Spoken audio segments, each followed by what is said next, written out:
Just got to do it. Yeah, I mean, just gotta click. I've already clicked. I have clicked. You know, you just got to throw yourself into these kinds of things. Yeah, it's like ripping off a Band-Aid. You know, Or if like you're at the beach and the water's really cold, just dive in. yeah, tell me about it. I don't know. It's something about like, so I guess it's social anxiety. I think that's the main thing, right? Because like with you, I'm comfortable. You know, with you, I talk and it's okay. But then when I press record, all of a sudden I'm talking to potentially hundreds, maybe thousands of people. You know, Yes, and it's just all like one people watching this. yeah, right. All one people, maybe, right? Yeah, that's the thing. It could literally just be like two people, but it could potentially be our biggest video. We don't know. You know. So You never know. It's just kind of like I don't want to fuck anything up. You know, it's like if I, for example, I notice that I have a very forceful laugh at times. You know what I mean? Like, I'd be laughing real fucking weird sometimes, and that annoys the shit out of me because it's like, damn, at the beginning of a video, that'll kill the entire thing. You know? Bro be laughing like Pennywise. Yeah, no, I'd be laughing weird, bro. Because like, because there's like too much laugh at the beginning of it. You know what I mean? So like, it all just kind of blurts out like a shotgun blast. It's not fun. You know what I mean? You know what I mean? Yeah. It's not fun. Buckshot flying out your mouth. Yeah, I'm being honest. You know what I mean? I'm surprised my monitor's still here. You know, I'm just being honest. Yeah, it is what it is. So yeah, this kind of thing, recording podcasts. I mean, we're 20 episodes in, baby, and I am still just fucking floored every week. Where it's like, damn, I really gotta do this. I don't know how we're gonna start. You know, how are things gonna go? We don't really have a set routine in, but we tend to land on our feet. You know what I mean? So Yeah. I'm not too worried. And this little tangent is an example of that. We land on our feet. It is what it is. Yeah, we get somewhere usually at like 10 minutes in. Yeah, absolutely. I've had to cut an intro or two. Yeah, definitely. Yeah, with the WWE finishers tier list, which is probably not even uploaded yet. But the one the intro that we did, we literally talked about eating ass for 10 minutes. Never used it. Never used it. Yeah, I don't even remember. I don't think you should use it. Yeah, if we're talking about eating ass. That's like high thoughts, except neither one of us smoked that evening. We were just tired, you know? Oh, yeah. That's the thing. Yeah. People don't understand. Like, they expect us to be the peak of sharpness. Brother, right now it's 10:43 at night. By the end of this podcast, it's going to be around 1 in the morning, and then we're going to do reactions to shorts or long-form videos. We're going to, and brother, usually I'm up since like 6 in the morning or 9 in the morning that day. So that means I've been up for somewhere around the 12 to 16 hour mark. That's when everyone starts to get loopy. So don't fucking prosecute me, assholes. We both have work schedules. We're busy people. All right? The fact that we're even making this content is a fucking miracle. I'm just saying. Yeah. I've been awake since 6 a.m. myself. I'm feeling it. Yeah. But it's all good. And, you know, I remember last podcast, the one with Batman, I drank Bang Energy beforehand, and it was great for the recording, but then I couldn't sleep for like 7 hours after the podcast. Mind you, we finished at around 4 in the morning, so yeah. Sleep schedule was all fucked up. You know, for the entire week, I've been trying to recover, you know? It's it's something about me and my sleep schedule. It's just it never tends to stay in one spot, you know. And I don't want to drink caffeine today because I have a full day tomorrow. So I don't know if I'm gonna be really apt for this episode. But damn it, I'm gonna try. Because we don't have the luxury to skip weeks. You know what I mean? It is what it is. It ain't. Unfortunately, it ain't something that we can do. You know. So yeah. It is what it is. We can't be skipping weeks. So I'm here, and we gonna be making content. That's life. Yeah, last week I didn't need caffeine because we were talking about Batman. Yeah, and, you know, when you hear something that like piques your interest, immediately you like perk up like a dog. Yeah. No, that's why I'm trying to keep the energy up, keep it stable, keep it keep it spiked. Because once I turn off the recording for OBS, I'm gonna collapse. You know what I mean? That's it. Oh yeah. I'm tired. I woke up late for the meeting today. It was a fucking episode, but it's over now, and now we're here, and now we're talking, and. Yeah.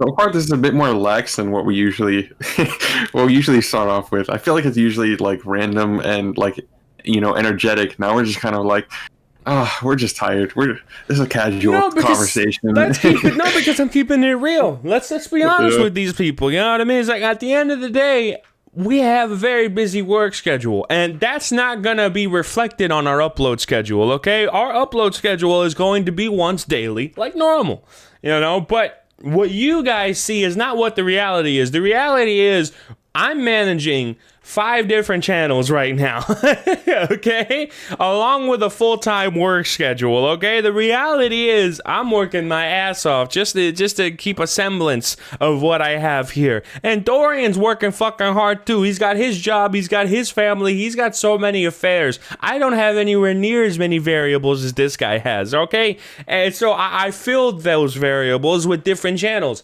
And so we're busy people. We keep our minds occupied. And unfortunately, the podcast tends to be at a time that's way too late for either of us. It is what it is,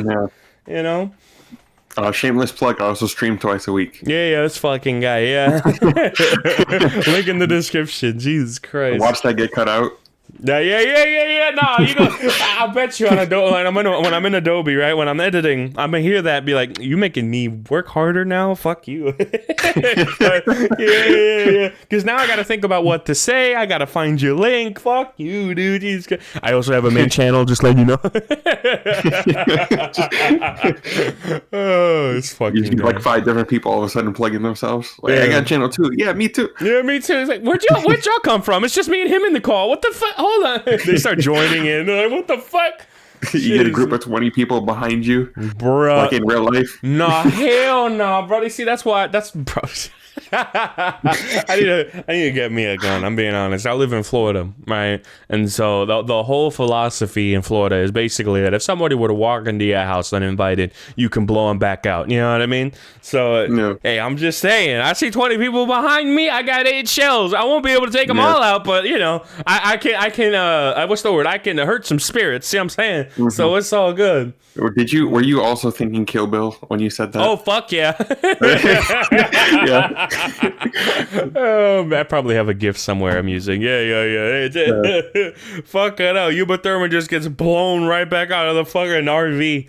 Oh man, that's a classic moment. I love that movie. Yeah, that's such a good movie.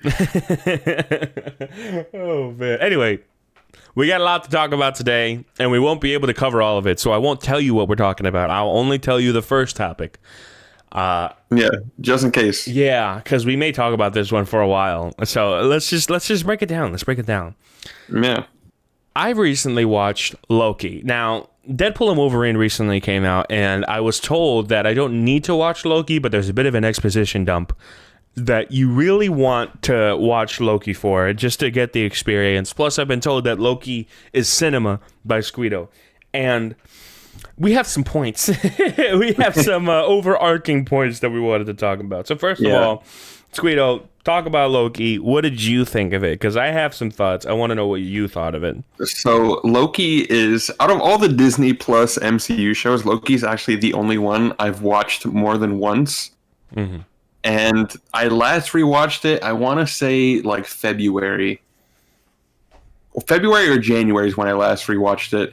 But Loki is, to me, I have no flaws I can think of with the show. Mm-hmm. Like season 1 and 2 back to back it's just a solid show from start to finish. It grabs you and it doesn't let go until the finale. And it's so good. I honestly hated that we had to wait like, what was it, 3 years for season 2? It was 2 years, 2.5 years? I think. Oh my god, 2.5. Dude, that wait was honestly painful. It was painful. I hear you. And then having like the show release weekly, even more painful because you watch a new episode and then a week later you're just like, I gotta wait to see what happens. I hate that shit. The Boys does the same thing, bro. Every week, we're really gonna stretch out the monthly buyers. Fuck you, Jack. Just give it to me now, yo. Jesus Christ. And Loki really pissed me off because like the last 3 or 4 episodes all end on cliffhangers, and I'm like, you sons of bitches. Bruh. No. Loki, I watched it. I recently watched it back to back. I have plenty of notes. But one thing I will say is it is indeed the best fucking MCU show out there. I don't care. I haven't seen Falcon and the Winter Soldier. I don't think it's better. I doubt it. I haven't seen She-Hulk. I haven't seen these things. I saw WandaVision, and that's what I saw. I may have seen another one and I forget. but I know damn well that there isn't one better than this one. Holy shit. The first season, for me, perfection. Perfection. I can't think of a better fucking way to write that, to write those sequence of events. I think it's ridiculous how different it is than the normal MCU. Mainly not because of the comedic formula, but because of the way that they linger on shots. They linger on moments. The way that it's shot and how slow paced it can be to really emphasize emotions behind really impactful scenes. It's beautiful. Well, for example, one of the points that I really like about season 1 is, once again, how they linger. And the season finale with Kang, they did that the entire fucking monologue. It was like a 20 to 25 minute monologue, like more of a conversation between Loki, Sylvie, and Kang the Conqueror, which he's not called Kang yet, but we know him. And when they were talking with Kang, they had multiple moments where the camera would like slowly zoom in and pull back out. You would hear the music, and they would do like slow surrounding shots. They would take their time with the conversation and really let the dominoes get placed and set up just so they can fall at the end, you know? And I think it had a crazy good ending, season 1. You know, I feel like another example of them really knowing how to drag out scenes and really drag emotions and make you feel the stakes is the end of episode 5 of season 1, when it was Loki and I called her Femlock in the first season. Femlock? Yeah, because, you know, Loki, female Loki, Femlock. Oh, yeah, I called her Femlock until season 2, which I actually started calling her Sylvie. Femlock and Loki were both against the big hellhound, the big dog. I don't know what the fuck his name was, but it was a big cloud dog. Alioth? Yeah, Alioth. Yes, Alioth. So Alioth was up there in the clouds, and they were versing him. And brother, when old Loki conjured up that city and screamed glorious purpose and was laughing, I was laughing with him. It's like, you mad bastard. Yeah. You know what I mean? He was going up, be like, yeah, I got this distraction. I got him, guys.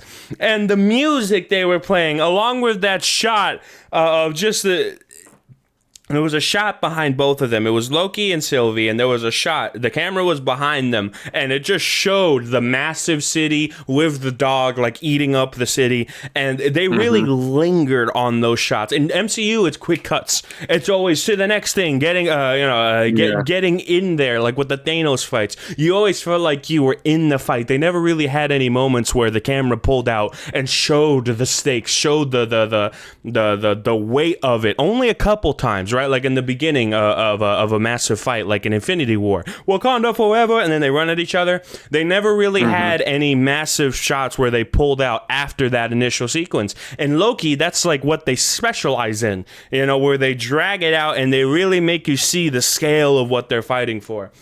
And isn't it crazy how the tension and like the stakes are even higher than Infinity War and Endgame?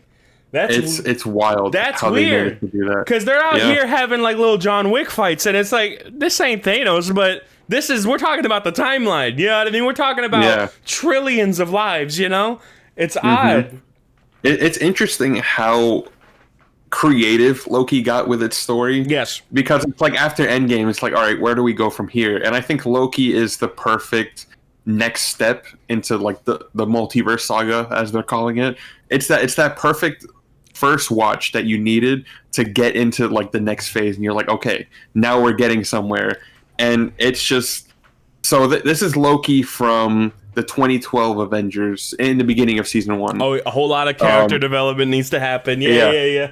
So the Loki that we've been following since Thor 1 all the way to Infinity War is gone. He died. He got killed by Thanos. And then so when the Avengers go back in time in Endgame to try and get the Tesseract, Tony gets hit by Hulk and he ends up dropping it, and then so Loki steals it and disappears. And the show starts off showing us where Loki left off, or where he ended up. And it's so creative how, you know, these TVA people show up and you're like, what the fuck is this? Who are and they? You know, we're following Loki and Loki has no clue what the fuck is happening. Yeah. and it's this like retro futuristic type like office essentially with all these cops and everything, and they're talking about the sacred timeline. Pause. And it's one thing that's crazy about the beginning is that Loki's a god, and he's bested by a guy with a baton. Immediately, you're like, who the fuck are these people? Yeah, it catches you off guard. Yeah. Continue. Yeah, I think the introduction is literally perfect in how they just kind of welcome you into the TVA in a way. Because you're seeing everything from Loki. It's as if they're going from like, okay, there's the Avengers movie, and it's a transition into, okay, this is the Loki series. You feel no whiplash whatsoever, which is crazy because like if you watch season 2 out of context, you'd feel whiplash. Holy shit. Oh yeah. Yeah. That Loki doesn't really hold your hand very much. They do explain, the multiverse and the timeline to you, but they in that first episode, need to, bro. They need to. You kidding me? Yeah. Jesus Christ. In that first episode, though, you're like, it's like you're in public with no pants on. You're like, where the fuck are my pants? It's crazy how they just kind of drop you in, and then they slowly start unraveling things to you as the show. You feel goes like on. Loki, a fish out of water. You know? It makes sense. I feel like. One thing I really love is how they delve into the psyche of Loki right away. It's like, okay, how do you tick? Oh, yeah. Do you enjoy killing? Do you enjoy causing other people harm? And I like how they dwell on the fact that, yeah, he's done some bad shit. This guy's not a hero.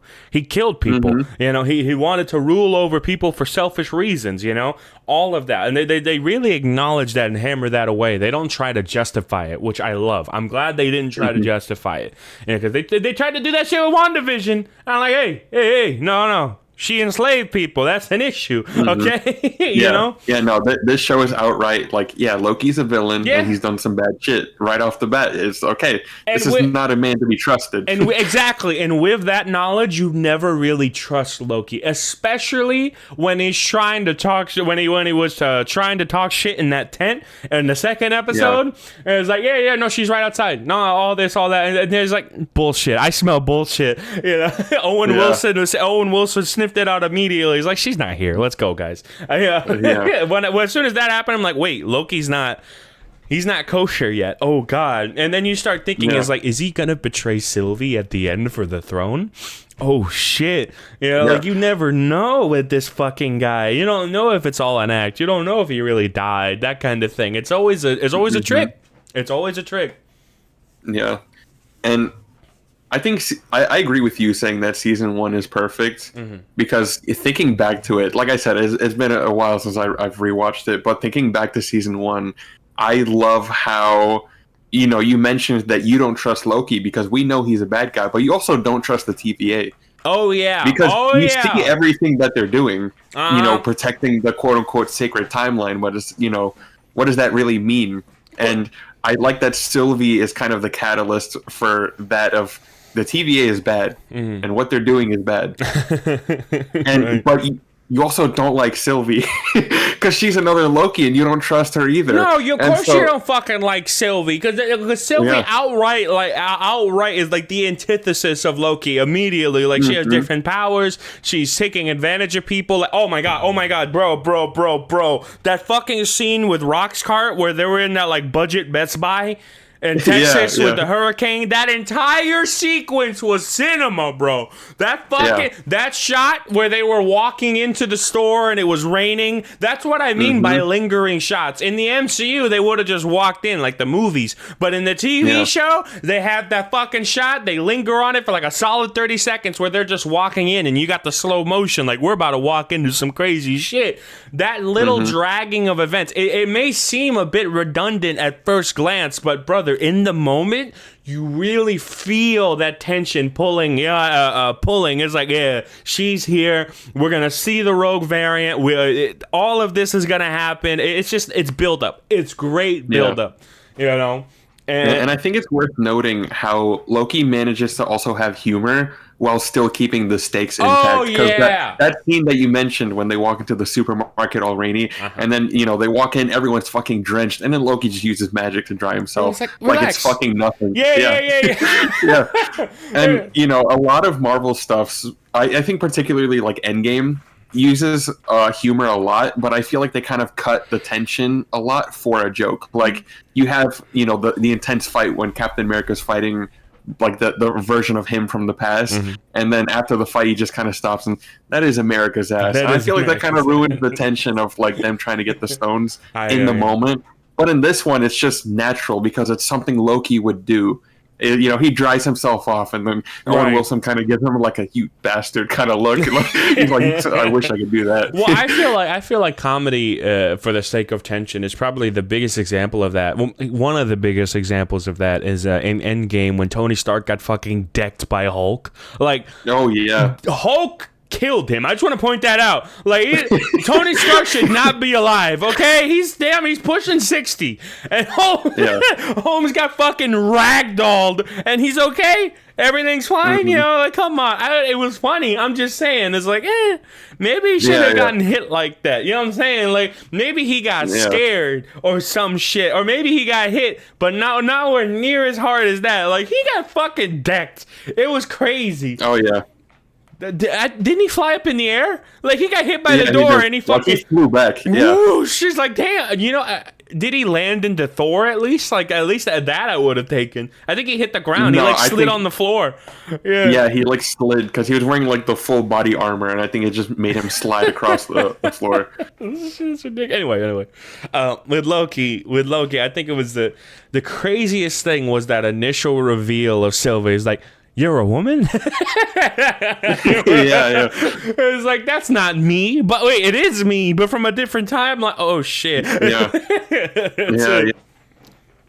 I think it was a great reveal. I think the build up to it was great. I love the idea that the rogue variant of Loki, who has stayed hidden her entire life, actually hides in Nexus events that are already occurring, apocalypses. I think it's such a great cover. It's ridiculous. Well, apocalypses aren't Nexus events. They're supposed to happen, but the fact that what she does or surrounding apocalypses don't matter because everything's going to be wiped out anyway is such a genius idea. I would have never thought of that. I mean, honest, that is a great idea. Yeah, it's literally perfect. And it's the perfect motivation for her character. She grew up around apocalypses, the end of the world. And so, of course, she's a fucking cynic. You know what I mean?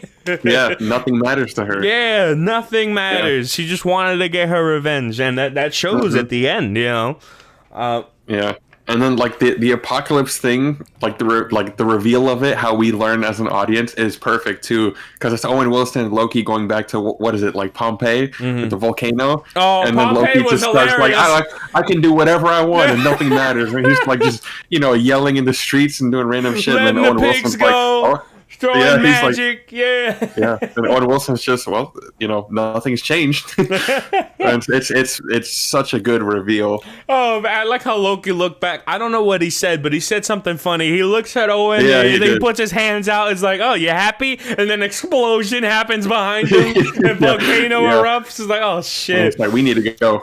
And dude, I laughed hard as soon as it's like, okay, we need to test this theory out. And then it showed the card. It showed the words Pompeii. I'm like, oh, fuck. Oh, shit. That was literally like the best way they could have done that. It's like, what's a historical event that killed thousands? Pompeii. For me, I know it's not a callback, but for me, it made me think of Night at the Museum with Owen Wilson, because you remember he was like the really small like cowboy dude. Wow, yeah. I forget which Night at the Museum movie it was, but there was like a Pompeii like diorama kind of, and he was in that, like him and then the other small like Roman dude were like in that diorama, and I remember them running from like the fake volcano or whatever. Oh man, those movies are cinema. Not gonna lie, I completely forgot that Night at the Museum had a third entry. I completely forgot. Yeah. I gotta watch those movies again. I only remember the first two. Yeah, I don't remember anything about the third. Probably because it wasn't that good. I don't know. I gotta look into it. Maybe. Gotta give it a try. Yeah, I agree. Yeah. With Loki, okay. First of all, I gotta say I like Sylvie's character a lot. I like the fact that she's a cynic. I like the dialogue between her and Loki. Episode 3 was a great example of that. Como says, first of all, I just want to point out that like the fight choreography in this show is like it's levels. It's not bad. You know what I mean? It's not perfect. There are some issues, that I see, but overall, it's really strong. And I didn't expect this level of fight choreography in a Loki show. You know what I mean? Yeah. It's weird. It's like they got some guys from Shang-Chi, you know what I mean? Yeah. It was great. It's weird. This might be a personal preference, but I like the direction in season 2 more than season 1, because season 1 still has some great shots, and the fight choreography is not bad. But I feel like season 2, I just love, because they go for more of like a handheld camera kind of look in season 2, and you can feel it when you go from the finale of season 1 and immediately jump to start watching season 2. You can feel the difference in, like, okay, they changed directors. It definitely feels more grounded, especially with episode 3, when they went back to, I think it was 1893, something like that. Yeah. And they were going back to see, like, what's the fucking name that I had? I wrote it down and everything. Yeah, it was Victor Timely, but he had a drip. The Frederick Douglass strip. Yeah. Yeah. So, yeah, when they went back to talk to Frederick Douglass, to be honest, I enjoyed the sets in that episode. I even enjoyed the cinematography and some of the moments. But if I had to name a weakest episode in the series, it's that episode. I'm being honest. Yeah, it's for sure. For sure. I'm glad that's not controversial. It's easily the weakest one. Yeah. I really enjoyed Victor Timely as a character. Yes. And I think Jonathan Majors' performance is really good in that episode. But the episode overall is really weak. And man, one thing I want to point out. I think the weakest character in the show, and I guess we're getting into some negatives. The weakest character in the show, it's a hard pick because she's not bad. You know what I mean? She's definitely got some good moments, but Judge Renslayer, for me, the weakest out of everyone there. You know what I mean? And mainly not because she doesn't fit the role. She fits the role. It's just that she's despicable.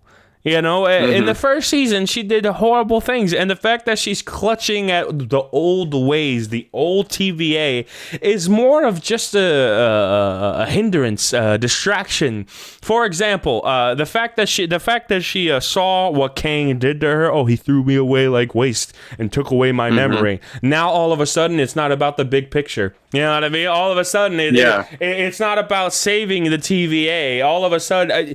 what's weird is that she was able to persevere through so much, and she still had her ways, and she still wanted to find a way to restore the TVA to its old order. And then right at the beginning of of episode 4 of season 2, she's thinking, oh, you know what? Fuck this. He broke up with me. Nah, we're getting back. That's it. It just felt selfish, and it doesn't really feel like a redemption of her character in any way. Yeah, I don't have a problem with Renslayer much in season 1. Like, I get that you need an antagonist, especially within the TVA itself. And she played her role well. She was a bitch in season 1. Go ahead. Yeah, but in season 2, it just felt like, okay, we need to bring this character back, but what do we do?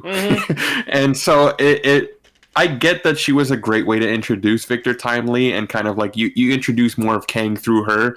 But besides that, she didn't really have anything to do. And one thing I want to ask, why did she kill the chapter of TVA Loyalist with the square?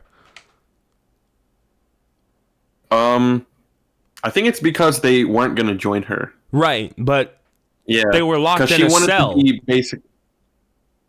Yeah. My thing is that her plan is to set everything correct, right? And all she needs is Kang for that. And those loyalists weren't going to stop her because they are currently locked in a cell awaiting death for war crimes. So why kill them? As a plot device? Maybe, but even then, those deaths didn't really have any effect on the later... Which is my point. Story. Why kill those people that could potentially be on your side? Because the thing is that the TVA, those TVA loyalists, what they wanted is they wanted to kill all the branching timelines so the timeline wouldn't collapse, right? And when it came to Judge Renslayer wanted to get Kang back to like his, to his original self or whatever, right? He's like, you're going to tell me how to fix this. You're going to tell me how to do. I understand that the loyalists didn't want to team up with her, but why kill them all? It doesn't make sense. It felt like it was a cheap way to make Judge Renslayer more diabolical than she really is. Like evil. It felt cheap. It really did. Because let me tell you something. That scene, well shot. And seeing Brad's face as they all get squished, I like that. It was strong. There was emotional resonance there. But why do it in the first place? It doesn't make sense. Why kill all of those people who are not in your way? At all. Like, for example, if they were guarding the door or like they were trying to attack her, something like that, sure. But all they did was like, I'm not going to join you. Oh, okay. I'm going to take Brad. Bye. That's all they had to do. Yeah. That's because they're not going to get in her way. They're not going to get recruited. They're not going to do... What is it like? Oh, just in case they get recruited. You do realize there's still plenty of TVA that aren't in that cell. Yeah, exactly. There's like 100 guards outside that door. Yeah. So once again, it's like, why kill those people? I still don't get it. Yeah. Maybe I'm missing something. If someone knows, please let me know in the comments. But from what I'm seeing, it just seemed like a cheap stunt. I really feel honestly my recollection of Renslayer in season 2 is very like foggy because she didn't do much.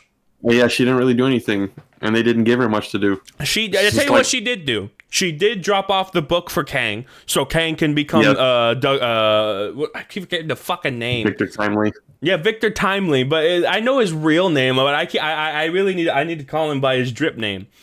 What's his fucking name? His drip name? His drip name. Frederick Douglass. Yeah, fucking Frederick Douglass. They gave him the book, and so he became Frederick Douglass, and now he's tough. He's smart as shit, So she did that, and then it was the whole like, but I want Jonathan Majors. I want He Who Remains to be. I want Victor Timely to become He Who Remains, while Loki just wants him to remain Victor Timely. Yeah. And so I understand that that's what you want. The He Who Remains should come back, but if there's a way to where we don't have to have He Who Remains come back, because He Who Remains is a piece of shit. Even she thinks so, Yeah. So if there's a way to keep Victor Timely and fix the problem, why wouldn't you be in agreement with that? Why isn't that something you would want to do? Maybe she doesn't trust Owen and Loki enough. Owen Wilson, Mobius. Maybe she doesn't trust Mobius enough and doesn't trust Loki enough to make that decision. But like, I don't know. Once again, it seems a bit pig-headed. Why are they fighting each other for the same goal? Now, Sylvie, I understand.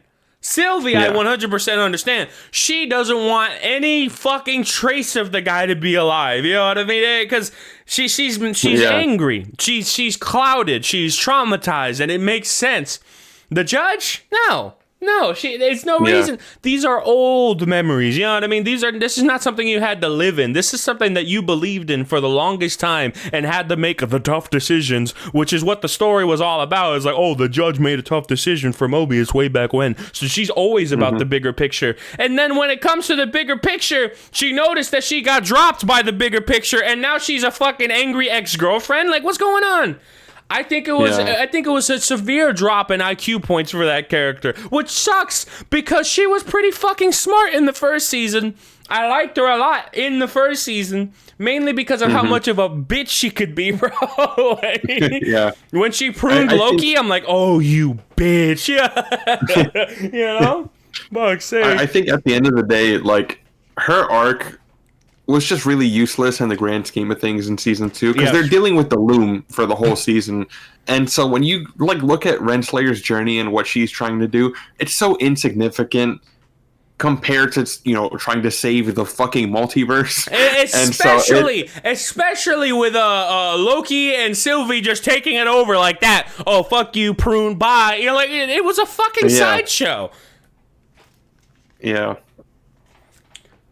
Sylvie should have killed her. Yeah, I'm being honest. They should have just fucking killed her and be over. And there's just no reflection on the actor. The actor did great with what she had. I'm saying... Oh, yeah, no, I like the actress. Yeah, if we both... Listen, that goes without saying, right? But you gotta fucking say it nowadays, you know what I mean? So anyway, that goes without saying that that she played her role to perfection. She did well with what she had. What I'm saying is that the writing for that character felt so off and felt so pointless. It's like...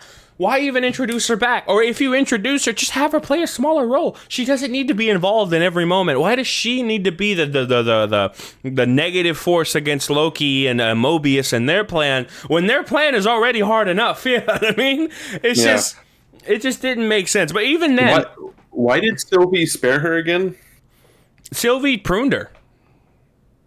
She did, because she ended up. She ended up in the void. She ended up in the void. She didn't stab her in the pack. She pruned her. You know, so like, hey, that's good enough. You know, just get her out of here. We don't need to kill her. You know what I mean? Like, that makes sense. I'm just surprised Sylvie was the one to pull that trigger. You know? Yeah, right. You'd think she would just stab her right there. Sylvie's full of hate, bro. Yeah, she's ruthless. Sylvie is pissed off, and she doesn't care if the world ends, if the timelines end. In the end of season 5, she looked Loki straight in the eye and is like, sometimes it's okay to let the world burn. Or in episode 6, rather, the season finale, she told her, is like, some things are just meant to end, something along those lines. And so it's like, damn, she really doesn't give a shit. She doesn't care, you know. So it's like, okay, well, you know, to be honest, as Loki, let's talk about the ending. There's a lot to talk about, but let's talk about the ending. First of all, I thought the build up to Loki and the ending was a bit confusing. Okay, now, I did catch up on all of it. I did understand it, but I can understand how somebody who wasn't paying anywhere near as much attention as I would, because I was like 100% locked in, right? If I wasn't 100% locked in, I don't know where the fuck I'm going. It was ridiculously complicated. You know, it's like, oh, we're going to do this. Oh, we're going to do this instead. Como se the biggest driving force with me was the visual at the end. It was never explained. Everything in the entire show is like thoroughly explained by like either Mobius or OB. You know, it's like they're having conversations and they're constantly explaining everything. And I enjoy those conversations because they're fast-paced and it's like the characters are making discoveries alongside you, which is strong, you know? You're like in their shoes. But with the ending, there was no explanation. It was just some visualization, which I don't mind. I'm just saying that it could confuse most people, you know. I'm glad I picked up on it, but like I hate to say dumber people, general audiences, they're lost in the mud with that one. You know what I mean? It is what it is. Yeah, I feel like the only kind of sense that the show gives you is, you know, when you see all the different timelines kind of like strung about. Yes. And it's like, oh, the timelines are dying. And then when Loki grabs them and then they start glowing, it's like, okay, he's saving them. Yeah, he rejuvenated them with life. The music helped with that. You know, that exactly, the translation. So that's like that's all the exposition the show gives you in that moment. Right. It's just the dead timeline, Loki's saving them. I respect the show for that, to be honest. If I want to break it down, I respect it. They didn't have to explain it like that. Made it a lot more powerful. Absolutely. I agree. I just want to point out that like I'm 100% sure there's a lot of people who watched that finale and they were not what's the word? They were not okay with it. They didn't like it. You know what I mean? It's like, it's like, oh, now he's sitting in the tree. What the fuck is he doing? It looks exactly how it sounds. It is exactly how it looks. Loki is sitting on that throne, holding all of the timelines as they branch out till the end of time. Yep. He's literally just sitting there, keeping the branches alive with his own power. He is the loom. Exactly. The loom is no longer mechanical and man-made. It's natural and it's imbued with the magic, you know? It's with all the things that Loki learned over those centuries, perhaps millennia of learning all the theoretical physics that OB knows, everything that Casey knows, and then all of his magic evolving, and then learning about time skipping, learning about everything. All that made him powerful enough to just completely withstand the radiation of the what's the word? The radiation of the timeline. And once he was able to get all of those timelines together and weave them into a big like elder green tree like in Skyrim, you know, once he was able to finally do that, the tree allows all of the timelines to exist and to branch out infinitely because it's natural. The roots will continue to grow, that kind of thing. The branches will continue to grow, and it has an infinite amount of space to do that now. But the only reason why that tree exists is because Loki is in the middle of it, constantly using power, constantly holding those timelines together. He has officially made the ultimate sacrifice, and the only reason why anybody is still alive today is because of Loki, which is fucking crazy. It's glorious purpose. Dude is literally God now. Basically, pretty much he is God. Yeah, and it's a sacrifice too. Like that, it's played off as a sacrifice because it is. Now he has nothing to do but sit there and hold the timelines. He has nobody that can come to where he is because of the radiation and how bad those timelines are. I mean, they're tough. Look what happened to Timely. Holy shit. Yeah. Dude, man, that fake out at the end of episode 4 was cinema. Oh my god. It's like, Victor Timely, I'm gonna go out there, I'm gonna put the thing in the thing, I'm gonna press the green button. Okay. And it's like, finally he's gonna do it. I can't wait. He opens the doors and immediately gets Chef Boyardee'd. Holy shit. Holmes got spaghettified. Shit. It's played off as gonna be so heroic and everything, and you're like, oh, this is gonna be intense. Like, he's gotta make it back as soon as the door opens. Oh, boom. Fuck. Gone. Oh shit. And then everyone's like, what happened? What happened? What happened? Oh no, dude, Mobius was so confused. It's like he never got the answer. It's like, guys, what happened? What did he do? What is he okay? And everyone's just looking into the abyss as the explosion happens. Like, oh shit. Fuck. It was ridiculous, man. Oh my god. No, fuck, I cannot imagine being in that fucking room, the tension. Oh shit. You have this plan, it's like 1 in a million, and it's gotta work, it's now or never. And then your one fucking saving grace gets disintegrated as soon as he walks out there. He didn't even get 3 steps in, bro. They didn't drag that out at all. They just cut it right then and there. It's like, oh wait. This isn't canon. This isn't supposed to happen. Wait a minute. Yeah, because you're thinking like it's gonna be like Owen Wilson, but when Mobius went in there and he went all the way down, and then he came back, and then Loki came in last minute and shot into him. By the way, that scene was genius. Yeah. I did not think that anyone was going to die in that scenario where Mobius was in the timeline chamber. But, dude, once again, the cinematography and the music really drags out the tension. And it's ridiculous how fucking close it was, Yeah. But what happened at the end of episode 4 really just told you, was like, hey, the rules, throw them out. Throw them out. They no longer exist. You know what I mean? Dude, I'm telling you, watching it on a week-to-week basis, dude, episode 4 pissed me the fuck off. Because how do you end it like that? Yeah, I can't imagine. Dude, I was like writing the notes, and at the end of the notes for episode 4, I'm just like, get me to episode 5 already. I'm typing this, and I'm like, oh, Jesus. I'm holding myself back right now. Come on. It's ridiculous. Yeah, like it's such insane. Episode 4 was such a massive jump from episode 3, because episode 3 was boring. I'm just being honest. Like there is competent filmmaking here. I'm 100%. And you know what? To be honest, there's some stuff here that's better than other MCU shows. Of course. But let's just be honest here. Episode 3 had way too much of ¿cómo se dice? Of weak character building in a sense. Like, for example, I like Victor Timely's introduction. That entire scene, keep it. You know what I mean? I like it. What I don't like is that, ¿cómo se dice? Once again, the budding romance between Judge Renslayer and Victor Timely. That entire sequence, just cut it out. It's not needed. Yeah. It's not needed. And ¿cómo se dice? I liked Loki looking at the what's the word? Like the... what was it called? Like the Asgard recreation? What's a monument? Something along those lines. Yeah, it's like the Norse mythology. Yeah. And it was like Thor and Odin and Bjorn. Not Bjorn. Yeah. Whatever the fuck his name is, it doesn't matter. But when he was looking at that, Balder. Yes, and so he's like, I was thinking God of War. He's like, that's not even accurate. What is this? Balder don't look like that. Yeah.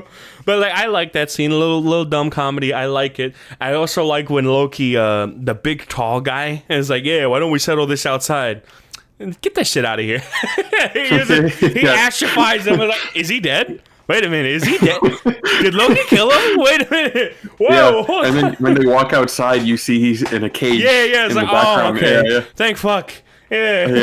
Yeah. But they waited. They didn't show you right away. They let you know. They let you know. It's like Loki's a god. Remember, he's not just some guy. You know. Yeah. Remember that. You know. It was I do think that even though it was the weakest episode, it was still strong. You know what I mean? It was still strong. It just still entertaining. It's exactly still entertaining. Yeah. It's just, to be honest, I would fast forward through it if I rewatched it. How'd you feel about Miss Minutes being horny for? Oh yeah. No, you know what? I'm not even mad at it, because think about it. Miss Minutes is artificial intelligence, and not only that, because she's constantly learning and evolving.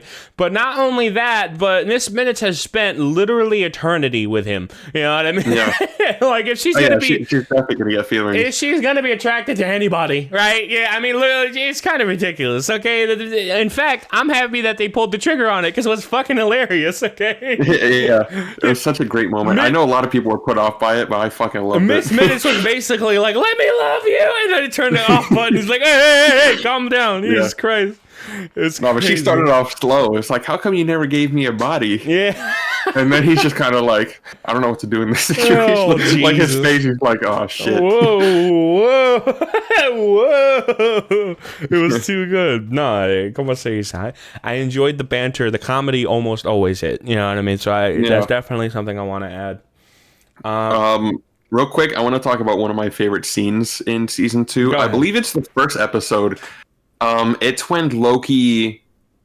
It might be the first or second episode. It's when Loki gets back to the TVA. Mm-hmm. This is when he's time slipping, right? And so he's in the TVA, but he's going like back and forth through time. And the mural on the wall. So like, you know how like normally it has like the timekeepers and like, you know, it's a TVA sacred timeline. Yes. And then when everyone's in that room and he grabs the baton from the security, he's trying to warn them, right? It's like, he who remains, he's coming. And, you know, nobody's believing him, and so the guard is threatening to prune him. And so he grabs the baton, and he prunes the wall, and then you just see this mural of Kang, of He Who Remains. Dude, I feel like that one scene built him up like Thanos. Yeah, very much so. He was, like, it made him feel terrifying. No, you know what really solidified his power? Was the season 6 finale, when he's like, you know, I could have just freezed you whenever I wanted, right? He froze Sylvie, he did this, and then he instantly caught on that Loki had done this 1,000 times. It's like, dude really just had all the cards. Like, what the fuck? You know? It's insane.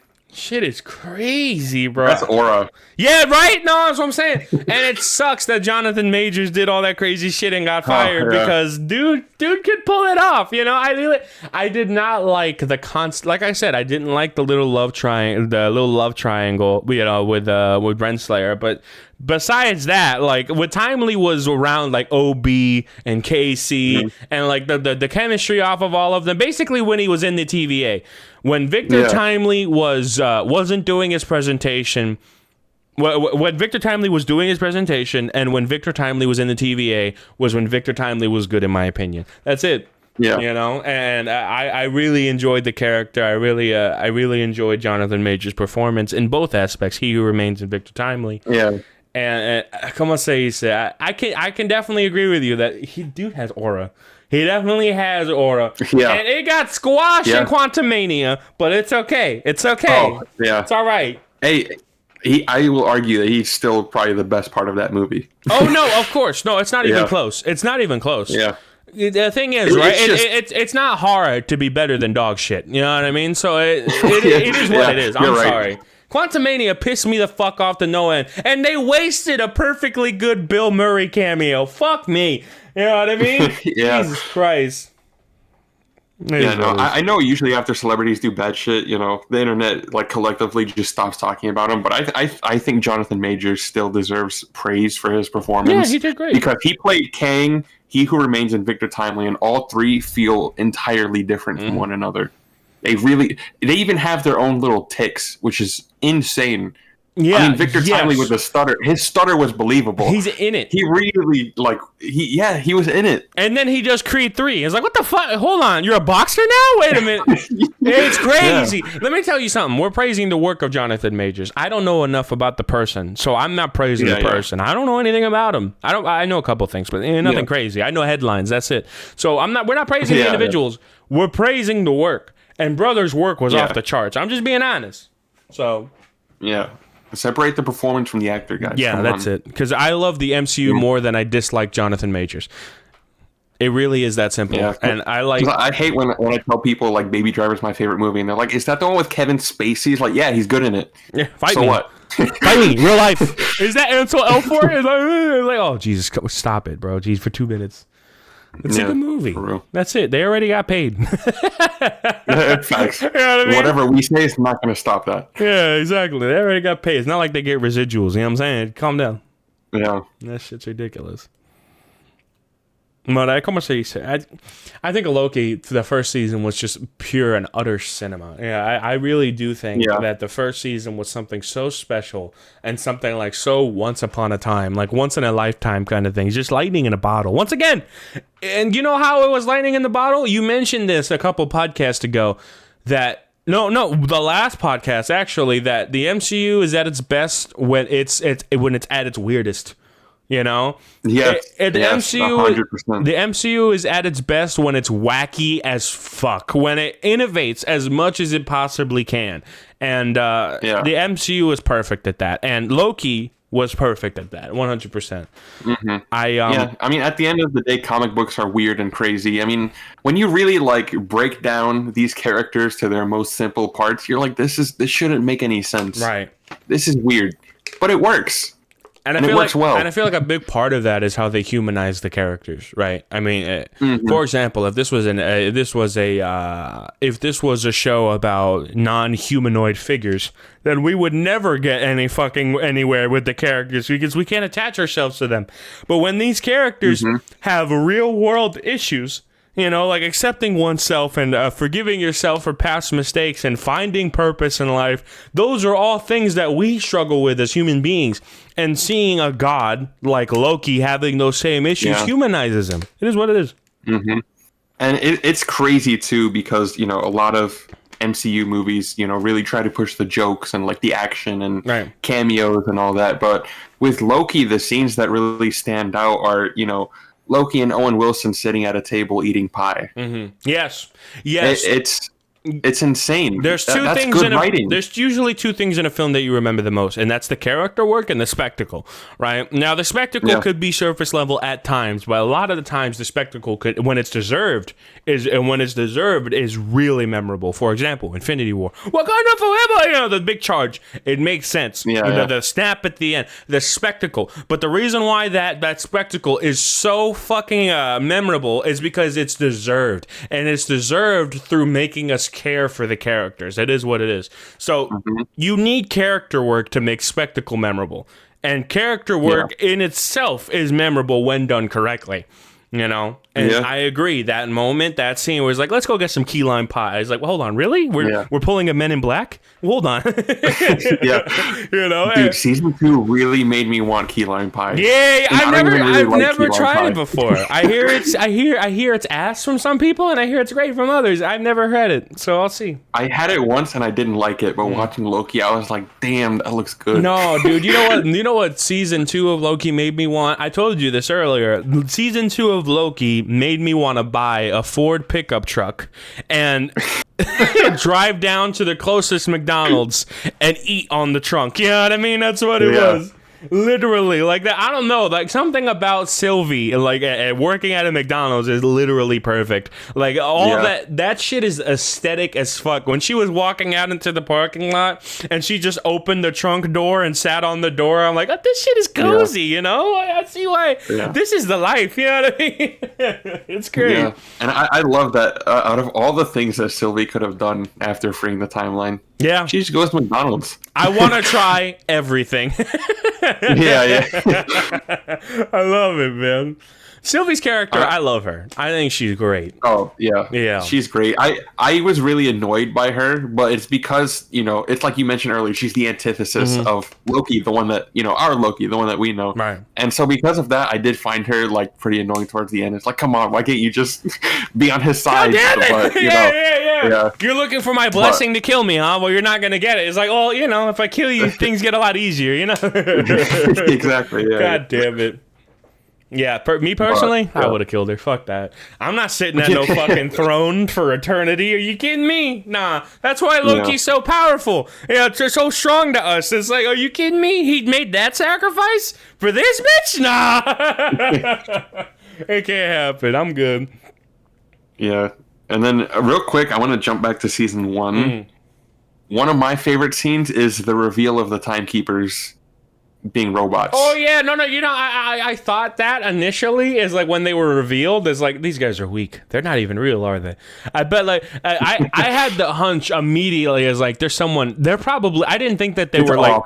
I didn't think that they were robots. I just thought, okay, someone else is pulling the strings. This is too early. You know what I mean? It's just too early, and their reveal wasn't anything big. So I'm like, someone else is pulling the strings. But when they turned out to be androids, I'm like, oh shit. Oh shit! It's great. That whole scene had me hyped. I was like, bro, what the fuck is happening? Let me jump to season 2 real quick. Season 2, I remember when they had to restart the entire system for the timeline. It's like, let's reboot the system. And the thing is, if we reboot the system, we lose everything. Even the dampeners for the powers, so they can use them when the system's restarted. And immediately when he mentioned the dampeners, they're like, turn that shit off! Are you kidding me? Yeah, like, turn it off immediately! He's like, wait, you can turn that off? The fuck? Turn it off! Exactly. Yeah. And immediately they use their powers to get the best of them. It was hilarious. I love it. Anyway, back to... Go ahead. One of my favorite additions to season 2 was Obi. Oh, Obi was amazing. Bro was great in Everything Everywhere All at Once, and he's great in this one too. Yeah. Obi was perfect. It's comedy gold when he's having the same conversation in 2 different points in time. He's having it with Loki, and then he's having the same thing with fucking Owen Wilson. Dude, what I loved is right at the beginning is like, I have to stay on top of this work, otherwise it really piles up. No sleep. No sleep. And then he keeps working. It's like, oh, poor fucking guy. Jesus Christ. Bro got yanked from the middle, and then when they revealed that he was a failed artist, it's like, oh fucking hell. Yeah, just tragic, man. Yeah, no, and then afterwards, like when he finally got the handbook to work on the portal, he went over, and then Loki went over to talk to Mobius. Fucking like 10 minutes later, OB comes out with a portal. Is like, damn, that was quick. You made the portal really fast. It's like, actually, it took me 18 months, 19 months if you count the month that I took off because my wife left me and I lost my job. Hold on, wait a minute. Whoa! Poor fucking guy, dude. Jesus Christ, OB. For the greater good, all right? Yeah, he was doing it for the greater good. For real, Jesus Christ. But it's crazy. Once again, it's like when Loki's like, well, how fast can you make a portal? It's like without any knowledge. I mean, it could take an entire lifetime. And then Loki looked in his jacket and he pulled out the book. Immediately, like, yeah, he got the book. He got the book. It was great. Just peak cinema all around. And OB was indeed a amazing addition to the cast. I love OB. He's hilarious. Yeah, he's so funny. Fucking Donkey Doug, he's in the show too. Casey. Oh my god. Yeah. The fact that he was an Alcatraz prisoner, I lost it. It's like, oh shit, Donkey Doug is actually a Rugrat? That's wild. Oh man. Donkey Doug is a character from The Good Place with what's her name? The main chick. Kristen Bell. Yeah, Christian Bell, that one. Yeah. Good shit. He's the best friend of Jason. Yeah. Donkey. Yeah. Immediately when I saw his face, like, is that fucking Donkey Doug? No way. Bro, he pops up in random shit every now and then. He's cool. No, I'm surprised. I was surprised he was more involved in season 2. I was like, oh shit, he's actually smart? Oh, that's wild. Yeah. Good for him. Oh, well, you're watching this like, after the fact, but I remember back when season 1 started, actually episode 1 when that first came out, the scene when Loki's at Casey's desk and he opens the drawer and sees all the Infinity Stones, and it's like, oh, those are useless. Yeah. We mostly use them as paperweights around here. Holy People shit. were pissed at that. But Yeah, to me, yeah, I remember that. Marvel. It's just Marvel being like, yeah, we're not doing that anymore. It's like we're just gonna push that to the side. No, That I story's remember over. that because people thought that like that devalued Infinity War and Endgame. Is like, oh, you're telling me the stakes were nothing? It's like, well, yeah, in the grand scheme of things, I mean, it's one timeline, and we've established in Endgame that there are an infinite amount of timelines now. You know, rather that there are other timelines, and then in Loki they establish infinite. But still, it's like there are multiple timelines here, guys. You keep that in mind. It's not just one timeline. So it's crazy to think that people were mad at that decision. It's like, oh yeah, no, they're paperweights. Dude, Infinity Stones are not useful in other timelines. We know that. It makes sense, and a lot of these Infinity Stones come come out of their universe. They're rocks. yeah, and another thing is that a lot of these stones, they come from rogue variants. They come from either Loki or whatever. They come from different variants, and so they don't use them because the TVA has no use for them because they go to different timelines all the time. They can't use them. Yeah, it would have been great if we saw the TVA have like a variant Thanos, and they just prune him. Yeah. It's like just out of nowhere, you're like, is that fucking Thanos? And then just TVA casually. I will conquer everything in the universe. Ah! I feel like that joke would have really fit. I wouldn't have minded it. I wish that's a season 3 thing. That's what that is. Jesus Christ. Yeah. Nah, man, Loki for me was something special, and you told me it was the best in the MCU verse, and that you thought it was cinema, and I was thinking, you know what, I'm sure it's good, but I'm also sure that it's not the best. Yeah, I mean, like I'm also sure that like this doesn't rival anything. You know what I mean? Because it's mainly because like I try not to have too high of an expectation of any show, right? And Loki blew me out of the fucking water, especially with season 1. As season 1, simply for me, back to back, every decision, everything in that first season was literal perfection. And to be honest. You said that you preferred the directing in season 2. I don't. I think season 1 for me was still stronger in that aspect, mainly because of the cinematography. There are so many more memorable shots for me in season 1. For example, the massive one take when the city's collapsing in episode 3, when they're on that rogue planet. First of all, the fucking whiplash that you get. When come on, say, said Sylvie is at the TVA, she's killing all these guys, she's gonna overthrow them, and then Loki comes in last second, and then they're fighting each other, and then the judge comes around, and Sylvie's holding Loki hostage. I'm gonna kill him, I'm gonna do it, and the judge is like, do it. I don't give a shit. It's like, oh fuck, right? And so Sylvie's like, Loki grabs her, they go through a portal. And it's like, where did we land? I'm like, oh, they probably landed somewhere okay. Like, oh, they're going to be okay. They're just talking their differences out in a shack, right? They open the door, and it's a fucking alien planet that is currently about to be struck with a fucking moon. Like, what the fuck? Hold on. Where are we? What's going on? Yo, that planet looks like something straight out of Borderlands. Yeah, no, that's what I'm saying, bro. It's so fucking... The whiplash is so hard. It's like... Where the fuck are we? Like, I thought you think we're on Earth, right? Like, just like, oh, maybe it's a hurricane, something, right? No, this is like full-on disaster. Billions are about to die, Like, shit is crazy. And like the TVA is all like brown and orange, and then this planet's purple. As fuck. Yeah. Massive color palette difference too. Yeah. Como se dice? But you got stuff like that. You got the entire Void sequence, and I think it was episode 5. Oh man, the Void is great, especially with all the different Lokis. Fucking Gator Loki. Oh my god, I love it. He's like, what? Why do you guys have a gator? It's like, that's a Loki. What? That's Loki? It's like, like what timeline is that? Oh, fuck yeah. and then Gator Loki took off presidential Loki's arm. It's like, what the fuck? Oh, wait, hold on. Jesus. And then everyone just started fucking fighting. Just like, what is happening right now? Shit was crazy, bro. All the Lokis are fighting for power in the Void, which of course they fucking would. I'm remembering it now, but it's crazy that people are angry about that Infinity Stone shit. Really? Yeah, It's silly. I mean, at the time, I don't know how feel about it now because it's been a while. But at the time, I remember people were pissed, and I'm like, it's literally just Marvel telling your audience, "Hey, we're done with the Infinity Stones. We're moving on to bigger and better things." Right. That's it. That's all that scene was for.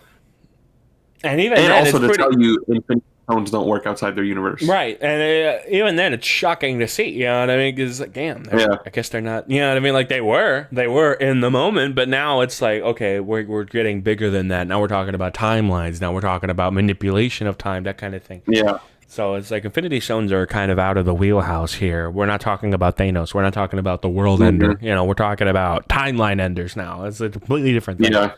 So. I don't. People, you know what I think? A lot of those people that were mad at that decision just didn't see the show.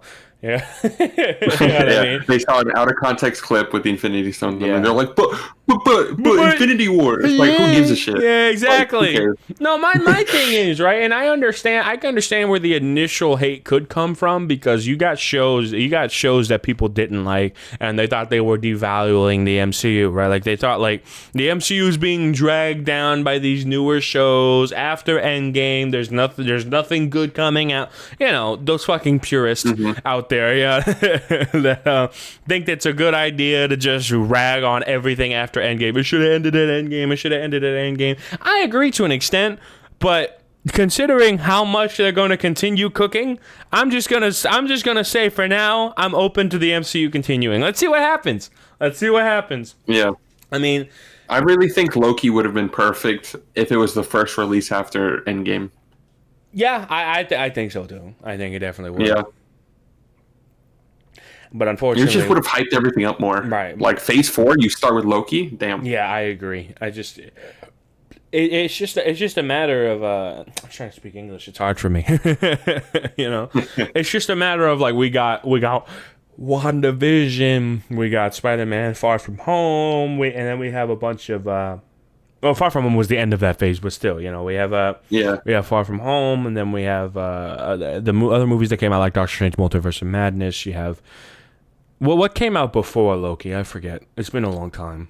It was WandaVision, Falcon and Winter Soldier, and I think Black Widow. And Falcon and the Winter Soldier and Black Widow were kind of where people were like, kind of okay, it's starting to get lower. It's the quality starting to drop. I like Falcon and Winter Soldier, but I didn't like Black Widow. Yeah, I don't like Black Widow either. It's, you know, I watched it in the moment and I was like, okay, there's some cool moments. Like, oh, there's some cool action. I like the actor for the big guy, the big Russian. I don't know his name. Oh yeah, David Harbour. Yeah, and I like him. He's great in everything. Of course, right? That's obvious. Gran Turismo, everything.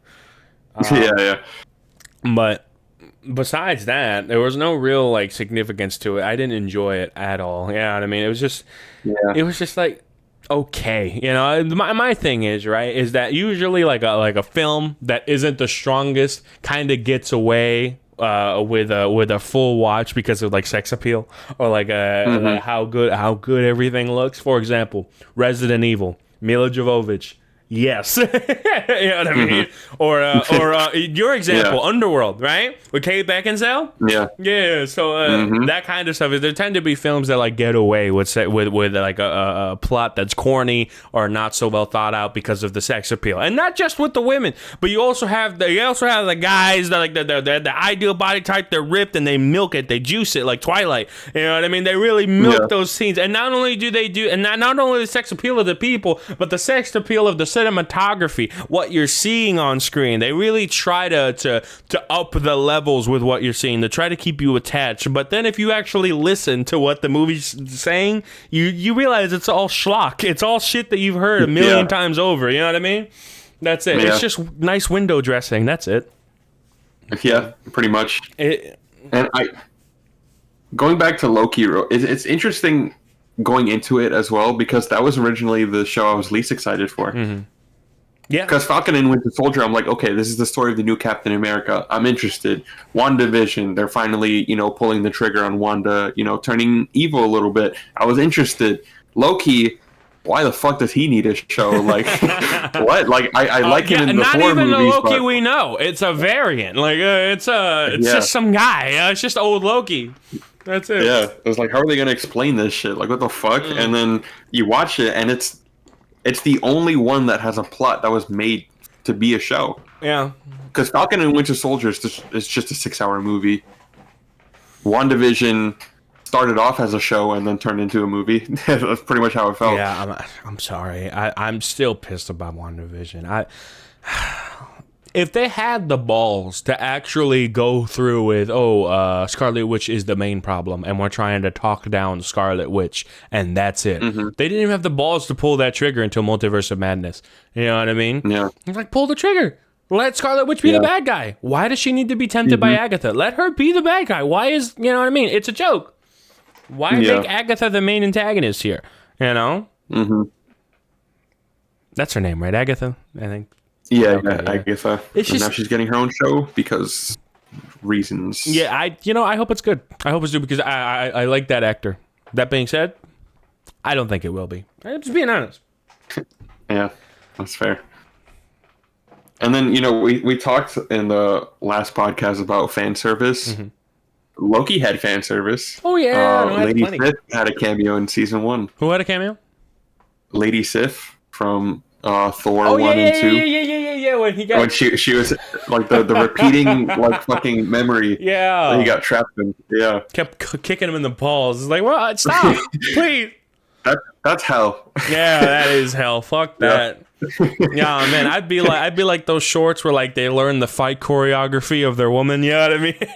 So it's like she tries to slap him and he blocks, dodge, block. You know. But also, this is Lady Sif you're talking about. She's literally like the warrior of Asgard. She's a god. Yeah. That's an issue. Yeah. Fucking hell, that's still funny as fuck. Oh, man, poor Loki. Holmes had to sacrifice his balls for the bit. Good for him. Yeah, he ain't having kids. Tom Hiddleston's no longer having children because of Loki. You're welcome. I wonder if she accidentally hit him in the balls at any point. Oh, Jesus Christ. No, I can imagine like the radiation from the time, like, oh yeah, that was real, guys. Yeah, no, he's a cancer patient now. He's gonna die in like 2 years. What? No, hold on, wait a minute. That's wild. Yeah, no, Jonathan Majors has like 20 twins, and so we sacrificed about like 18 of them just to make this. Yeah. Oh, you think these are variants? No, they're just different actors. They're just different. Yeah. They all die. Yeah, that's it. Yeah. Damn, you go back to that post-credit scene in Ant-Man Quantumania where you have all the Kangs in the fucking stadium. Yeah. Dude, and it's all different actors. Dude, that would have been wild if that was all different people. Nah, bro. Yeah, I like Kang. I like Jonathan Majors' performance, but the MCU fan in me, the glorious villain fan in me, really thinks that the antagonist for Guardians of the Galaxy 3 is still stronger. I'm just saying. High Evolutionary? Yes. Dude, I mean, you're not wrong for thinking that. High Evolutionary. Dude is peak. I'm sorry, like such a good fucking villain. Dude is peak. Like the way that he was talking to the fucking raccoon is like he was mocking him. He was talking his shit. Like, dude was a fucking villain. You hated him at the end. While Jonathan Major's character, it's like, I understand where you're coming from. You know what I mean? Mm-hmm. It's like, I understand. I see where you're coming from. I disagree with you because you're taking away people's free will. But I understand that there is no better option. You know what I mean? Yeah. And I see where you're coming from. But with the High Evolutionary, it's just like, fuck everybody. I'm the best. No one's perfect. Everyone's fucking, everyone's disgusting. Everyone's imperfect. We need to make a perfect civilization. And we're going to sacrifice everyone else. That's why I stepped in. Yeah. You know? Like, he's a villain. I fucking hated him. You know what I mean? So, like, I'm just saying, like, if you want to make somebody that's truly detestable, High Evolutionary is a good example. That's the truth. Oh, for sure. Dude, speaking of High Evolutionary, he has so many great moments. When I rewatched the movie not too long ago, I didn't realize how afraid of Rocket he was at the end. Yeah.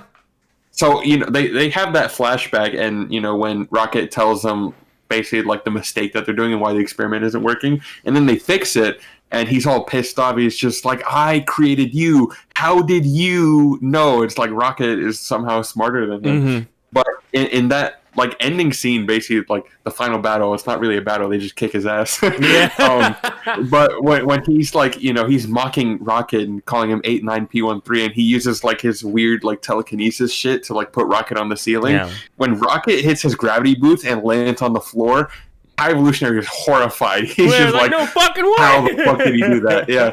Like, Holmes is dead now. And people. Yeah. I remember us having this conversation a while back. I don't know if we ever talked about it on the pod though. With Guardians of the Galaxy 3, people were complaining that the villain didn't exactly get a big boss fight at the end. And to be honest, I see where they're coming from, and I may even say like maybe it could have been done as like a really badass villain fight, But if we're being honest, him getting his ass beat is pretty much the equivalent. Let's just be frank. It's really what he deserves. It's what he deserves. He did in that fucking movie. Yes, he blew up a planet full of a civilization that he made. Mm-hmm. And they were pretty much humans. Like, he killed billions of people. Bro doesn't deserve a big fight scene like with Thanos. It's like where Thanos is fighting for what he believes in. No, the High Evolutionary believes that everyone is beneath him. That's not somebody, that deserves a big fight scene. He deserved to be bullied just like how he bullied everyone else. And that's what that was. Yeah. His ego is just way too massive. Mm-hmm. I fucking love, like, when Star-Lord and Groot are in his building, and they're like walking in slow motion, and bro just has the finger up. It's like I'll get to you in a sec. Like, and it's like he's such an asshole, bro. It's like, really, dude. I really need to see that movie again because I think that's an entire podcast episode. Really, it's a breath of fresh air seeing not only great cinematography, great casting, great writing, but it's also a breath of fresh air to see an antagonist that is memorable like that, An antagonist can make or break a film. We know this. Judge Redslayer is a good example in Loki, where it's like she's the antagonist in season 1 and she's good, and then in season 2 she's meant to be the antagonist, and it's like, where did that go? But then you get a High Evolutionary in Guardians of the Galaxy 3 where he's imposing as fuck and he has so many memorable lines. He's the reason for all of Rocket Raccoon's hatred and fear. Like he's the reason behind all that trauma. He's like, you really detest the fucking guy, and he uses your hate for him as fuel to make him even worse. It's peak. It's cinema, is what it is. High Evolutionary is great. And I think it's worth noting that Rocket's trauma has been built up since the first movie. Yes. And nearly 10 years later, with Guardians of the Galaxy 3, we finally see why he is the way he is. And so, High Evolutionary, it wasn't... They didn't hint at him like Thanos or anything, but they built him up pretty well just through Rocket. Yeah, and then when they gave you, he does show up, it's like, oh, this dude means business. I agree, and I think that the biggest thing that built him up was that massive flashback scene where Rocket's friends were all killed, and it was the High Evolutionary's fault, And I think it was make or break, not because of what he did, but how he responded to Rocket Raccoon's reaction. Rocket Raccoon was crying. He lost everything. And the High Evolutionary didn't pat him on the head. The High Evolutionary didn't order his men to kill Rocket Raccoon. No. The High Evolutionary mocked Rocket Raccoon directly to his face. And when he did that, that's when he officially became enemy number 1. It was great. And it's been a long time, I think, since we've gotten such an irredeemable villain that's evil just for the sake of being evil. All villains nowadays have to have some kind of motive or tragic backstory. This dude is just a piece of shit. Well, no, wait. I want to see more of that. This guy, he doesn't have a tragic backstory, but you can still see what he's trying to do. Because you see the fact that he creates all these lives. He creates all of this, and he's gone through so fucking many civilizations that life doesn't really mean much to him because he can just recreate it. He could just do it again and again and again. So you see, like, in his warped sense of reality, that all these guys, all these humans, they're just pawns. He doesn't value human life like you and me because we can't create it. We haven't created timelines. We haven't not created timelines. We haven't created worlds. We haven't created dimensions. We haven't done all this godlike work. Kind of like with what's his name, Ego in Guardians of the Galaxy 2. Yeah, like we haven't done all this craziness to where like we're supposed to deal with all these trillions of human beings on a constant basis where they all just kind of blend together. So you see where he comes from, but he's still a piece of shit because these are not what you think it is. These people aren't pawns. They're not seeds to a bigger tree. They're not a means to an end. These are human lives. People that have their own lives and own sentience and own free will. And High Evolutionary looks at that and laughs because he believes that his life is more valuable than everyone else. He's not selfless. He's not righteous. And that takes away from his character and makes him a villain. It is what it is, you know? Yeah, we understand his motivations. But I feel like, you know, my point is that a lot of villains nowadays, we have to be sympathetic towards them or feel bad for them in some way. You don't feel bad for High Evolutionary. No. Fuck him. No, fuck him. Yeah. Well, then, come on, say you know, when he gets clowned on at the end, it's 100% deserved. Well, exactly. What I was saying is that it's not a villain that, for example, I keep bringing up Renslayer. I'm sorry, Renslayer. It's just, once again, it's like where you can see the motives are there and they make sense. You just don't have any sympathy for him. Renslayer, you see the motives. You see it like, okay, he dropped me, so fuck him. I'm just going to make him do that. Homegirl turned selfish last minute, which was a complete contradiction of her character. All right, and now with High Evolutionary, his motives have been set since day one. He didn't change up for nobody. You know what I mean? And his motives made a lot of sense. So you see what his motives are, and you just don't have any sympathy for him. That's the point I was trying to make. So which I like. I like that he's well thought out, and he's not backpedaling or making dumb decisions for the sake of the plot. You know, it's great. And he's pretty smart villain, but his ego is just what gets him in the end. Yes, absolutely. Yeah, he's a piece of shit. He deserved everything he got. Fuck him. Holmes got his face ripped off. Good for him. Yeah, I mean, not even ripped off. That shit just peeled straight off. Gamora just grabbed it and he fell. Like, damn. Nah, bro, that one scene in Guardians 3 where, he said, they were on the ship. And they're like, the music is going to start. No! Stop! Till Brooklyn! I don't know. It's whatever the fuck that music was, right? And they go into the hallway, and it's the slow motion fight where it's all just one take from the camera, no cuts. Yeah. It was cinema. It was cinema. You gotta love it. For a second, I thought you were talking about the one where they landed on Counter Earth. And they walked out of the ship. That entire and, sequence was hilarious. Yeah. And then, like, the little girl, like, throws the ball at Drax, and he throws it back hard as shit. Jesus Christ. It's like, now you press the button. Now you press the button. No, you press the other button. Now open the fucking door. Drax is so fucking funny. Yeah, in all Drax the movies, is ridiculous. I love Drax. And I like how, like, he actually understood the children near the end. And it's like, oh, all the children gravitate towards me. Oh, no, they're saying this and that. And it's like, you're useful? Hold on. I like that he said he was doing a monkey impression and then he started acting like a robot. Like, what the fuck? What kind of backwards ass thinking is that? Oh, man, it's been so long since I've seen the movie. Last time I saw it was in theaters. I love the conversation that they have when they go into the ship, like, for the first time, and then Mantis and Nebula are arguing about, like, Drax, and then Mantis just, it's not his fault, he's stupid. Yeah. He's like, you think I'm stupid? And then she, like, keeps yelling. He's like, I don't know if I appreciate this defense. And then she just touches his head, forget, and then immediately he gets into the, you're so lucky I'm so strong. Oh, man. Drax is just a vibe, bro. He just lives in the moment. Nah. We gotta give Mantis some gloves. That's kind of ridiculous. I'm just saying, if Mantis ever, like turns heel, everyone's fucked. Everyone's fucked. All she's gotta do is be like, okay, I don't know, jump off a cliff. Oh, okay. Yeah. That's it. Yeah. I mean, we've seen Kate and Gen V. Yeah, exactly. No, fuck that. Jesus Christ. Dude, Mantis was a great addition to the Guardians in the second movie. I'm glad she stayed. Oh, yeah. No, she's perfect. I remember watching the Christmas special. That was something else. I watched it after watching Guardians 3. And I'm like, I'm so surprised I didn't watch it sooner. It's so fucking funny. Oh, my God. That's good. They really just took the two comic reliefs in Mantis and Drax and were like, let's make a whole thing with just them. No, what was hilarious to me was the finale where like Chris Pratt finally got to see Kevin Bacon, and Kevin Bacon walked on screen and is like, "You got me, Kevin Bacon? Did you put him in a trance? This isn't a gift. This is human trafficking." I love when they're on the ship with him and they're like talking to Kevin Bacon, and then they find out he's an actor. It's like, ugh, an actor.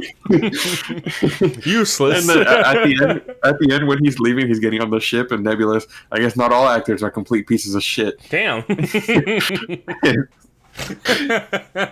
I love it, man. So good. Oh, man. That meta. Yeah, very meta. Oh, my God. Oh, Jesus Christ. Gotta love the Guardians, man. Some of the best projects in the MCU. Period. I mean, I have to say that, like, out of all of the trilogies, Guardians is the most perfect. Like, yeah. Out of all of That's them, Guardians. out of all the MCU trilogies, it's Guardians. It's not even close. Yeah. What's number 2? Captain America's pretty good.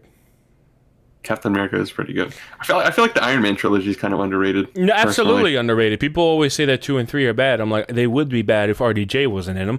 You know what I mean? Yeah. You know? Iron Man 2 is definitely the weakest, but because it's RDJ, it's still good. Yeah. It's still good. Let's take stock of the trilogies. You continue. Once you're done, we'll do that. Go ahead. Yeah. I'm just thinking. I always think of the scene in Iron Man 2 when he discovers like the new element, like for his arc reactor, to basically cure him of like that metal poisoning. It's just him. I mean, realistically, it's RDJ like not touching anything because it's like the hologram like computer. But like just that is entertaining because it's Tony Stark. Yeah, for real. Roger has charisma. No, I think one of the funniest segments of like the entire like Iron Man trilogy was the moment where it's like, okay, I gotta replace this battery. Let me call Gwyneth Paltrow. Okay, Pepper, listen, what you're gonna do? What you're gonna do is you're gonna take this core out and then you're gonna replace it with the other one. It's like, all right, that's it. It's like, don't you think I should get like a surgeon or like a doctor to do this? It's like, no, you're perfect. Oh, okay, and then they go, and then she takes it out. Gloves. What's up? Not even gloves. Yeah, no gloves, no nothing. And then she fucking takes it out, and the media is like, "Oh no, you pulled the cord. No, okay, I'm slowly dying. You need to put it in quickly." It's like, don't panic, don't panic. No, it's all right. Listen, you and me, we're here. It's all right. It's just you and me.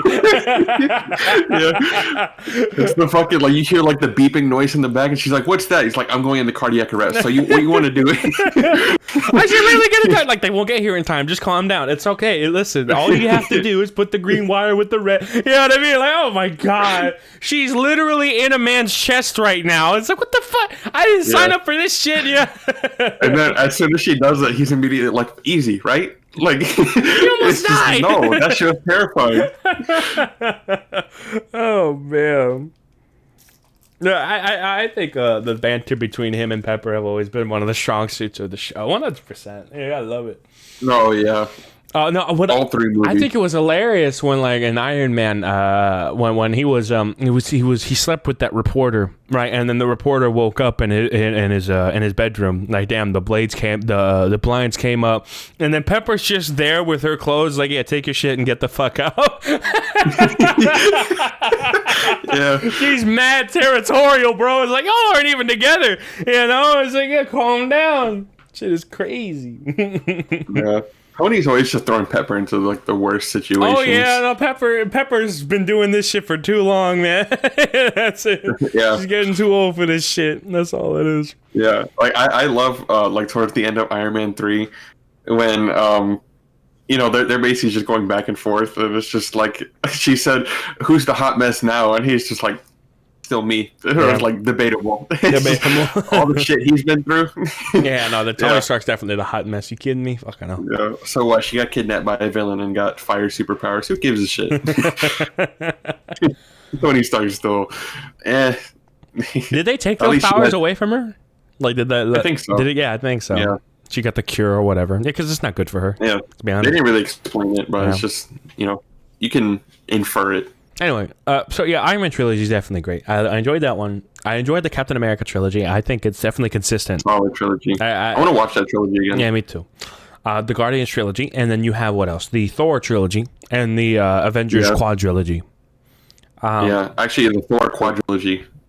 You were, oh yeah. my bad. I forgot about that. Well, I think at the bottom of those trilogies, is there any other trilogies? I don't. Doctor Strange got 2 movies yet. He doesn't have a third one yet, so it doesn't count. 2 movies. Ant-Man is trilogy. Oh yeah, Ant-Man. Oh man, Jesus.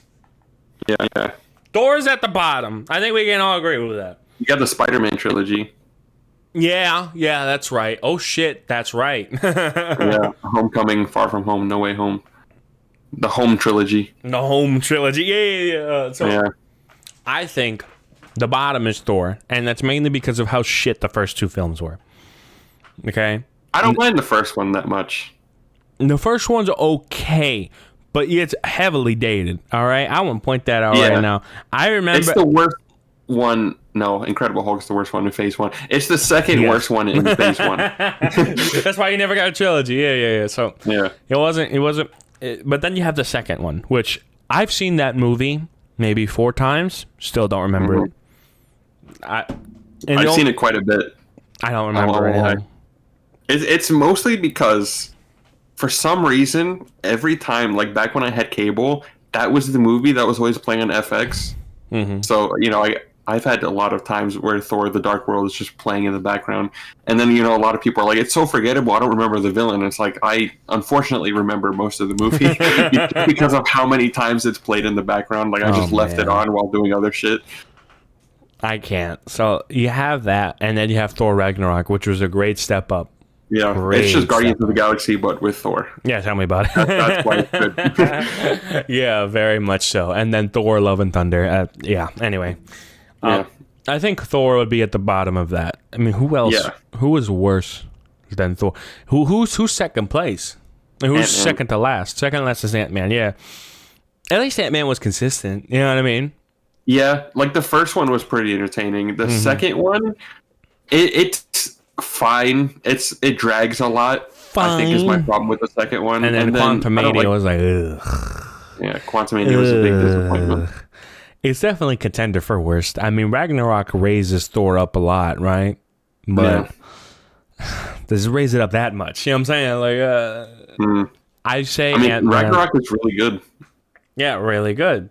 But does it raise other 3 films? You know what I mean?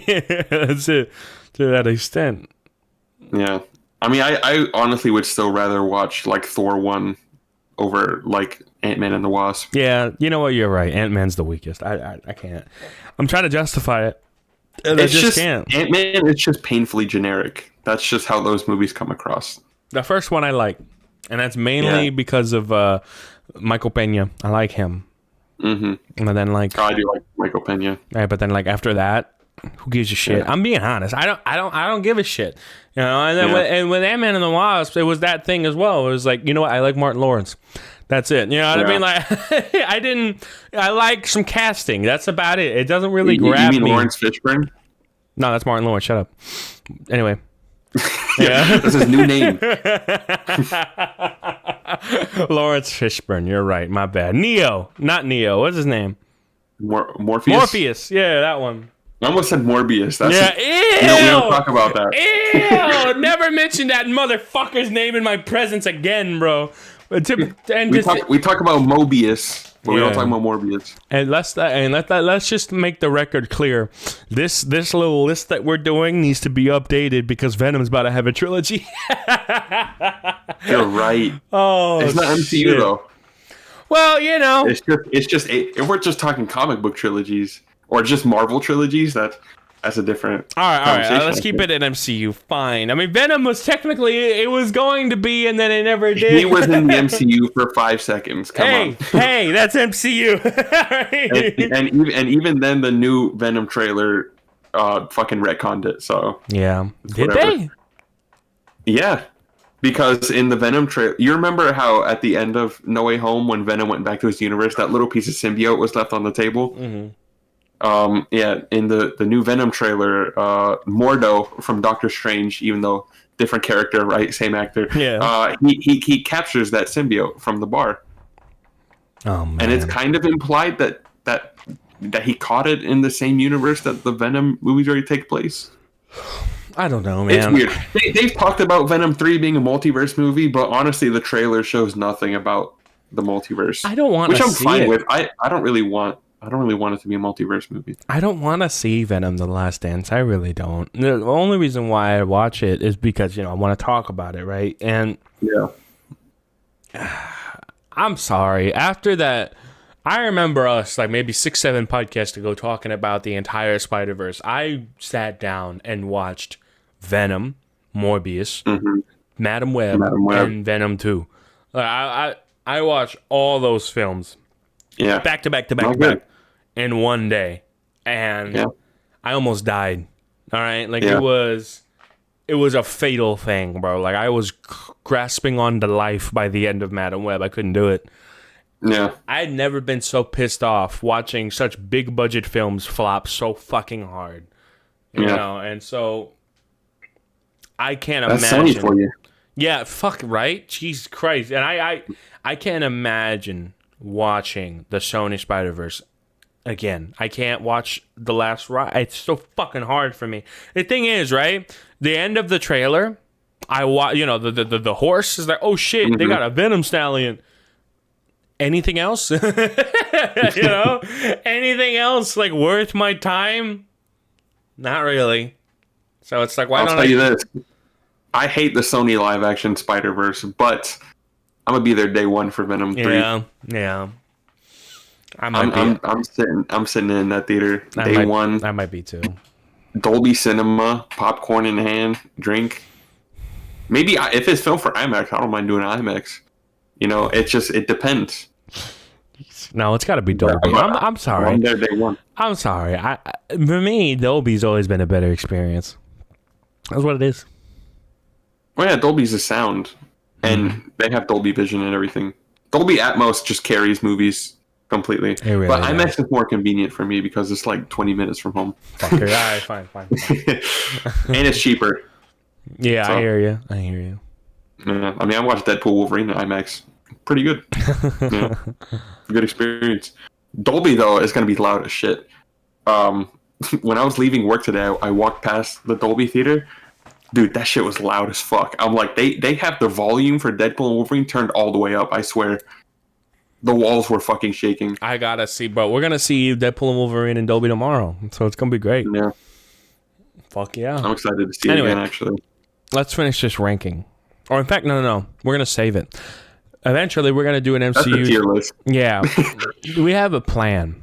All right. Eventually, we're gonna do the MCU tier list, which is pretty much every film in the Infinity Saga is gonna be ranked from F tier to A tier to S tier, all that shit. An entire tier list based around the MCU.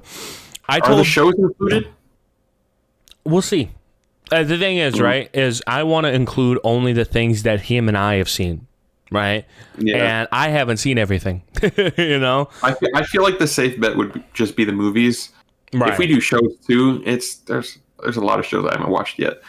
And I'm not watching Secret Invasion. But fuck that. There's also a thing where it's like, I want to watch everything just for the tier list, right? Yeah. For example, I watched Loki for around the 12-hour mark. Even though it's only 40-minute episodes, I stopped to write notes and get drinks. And 12 hours in total to watch the entirety of Loki just for this podcast.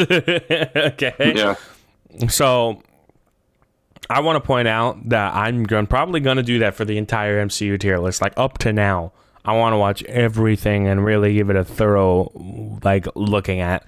And I want to be able to. And I told Squeedo this from the beginning.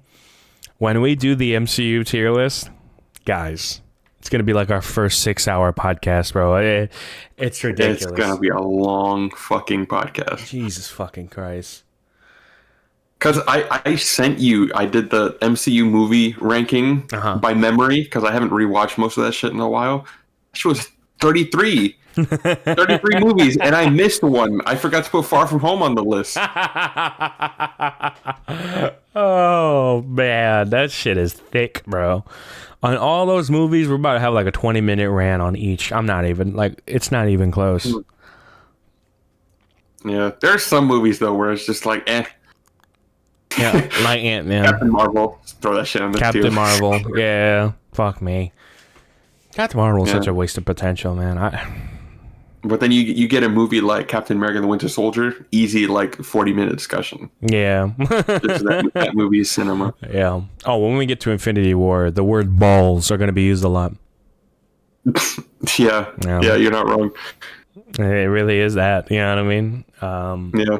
Honestly, the most interesting phase of the MCU for me is Phase 1. Yeah. Just because all those films are so distinct and unique from one another. Yes. Which is what I was getting at, is real diverse. That's a good way to put it. Yeah. And then you get to Avengers 1 and you're like, yo, how did they combine all the styles and put it into one movie? That shit worked. Right. That's why the MCU is where it is today, because of Phase 1. You gotta love it. Yeah. Disney bought out Marvel Studios. Good for them. Yeah. And then they bought Fox. Now they have the X-Men and Fantastic Four. Oh, man. I guess now is the perfect time to talk about it. Well, how are we thinking? How are we feeling about Doctor Doom's casting? RDJ, Iron Man, the most charismatic motherfucker in the MCU, has been casted as Doctor Doom, the most diabolical son of a bitch in the Marvel Universe. Yep. Except RDJ is already a character, Iron Man. Yeah. So it feels weird, right? what do we? Let me put my 2 cents in. Yeah. When it comes to Doctor Doom's casting and RDJ being a villain, I think that RDJ will be able to pull it off as a cool villain. I think that he's a very competent actor. What I don't want this decision to be is simply what will get these people into seats decision. What will get asses in seats decision is basically what I'm saying. I hope this is not just money motivated and money motivated solely. I hope that, and I think RDJ, Robert Downey Jr., after listening to him on podcasts like with Joe Rogan, talking about Iron Man, talking about like bringing Iron Man back would kind of cheapen the impact of the previous films. I think RDJ has enough respect for his character, Iron Man, and also respect for the Marvel Universe to not be like a simple rehash and to actually have Doctor Doom be being a variant of RDJ actually be justified. I have faith in RDJ that he made that decision and that he's competent enough to know that this isn't just taking advantage of his star power, because he doesn't need the money. That fucking guy, you know what I mean? He doesn't need the money. So I'm not sure where RDJ is going to go with this. I don't know where direction and writing is going to go with this, but I think RDJ I think he has enough respect for the character to where I know he's not doing it just for money, you know what I mean? Just for, okay, they want me back, fuck it, I'll do it. He has enough respect for the character, and he definitely has enough cash in the bank to where it's not an issue of money and taking advantage of the character, but rather he thinks this is an actual cool narrative decision. Mm-hmm. That's what I think on RDJ's perspective. That I have faith in him. Yeah, I have faith in him too. I mean, he's a great performer, and if you guys haven't seen him in anything, Tropic Thunder, Oppenheimer. Yeah. And you get his range. That's it. Yeah. He's fantastic as Iron Man, and I definitely think performance-wise, he has that shit locked down for Doctor Doom. Mm-hmm. And I feel like I should kind of point out the obvious here. It's not the first time an actor has played 2 characters in the MCU. Right. Gemma Chan was the protagonist in Eternals, and she was also one of the villains in Captain Marvel. Indeed. And Benedict Cumberbatch is Doctor Strange, but people also forget he voiced Dormammu in that same movie. Dormammu? So, actors can play more than one character. And the thing is, they've already established Fantastic Four is going to be set in an alternate universe to the MCU. So, if anything, this Doctor Doom might be a Tony Stark variant. Which is what I'm thinking.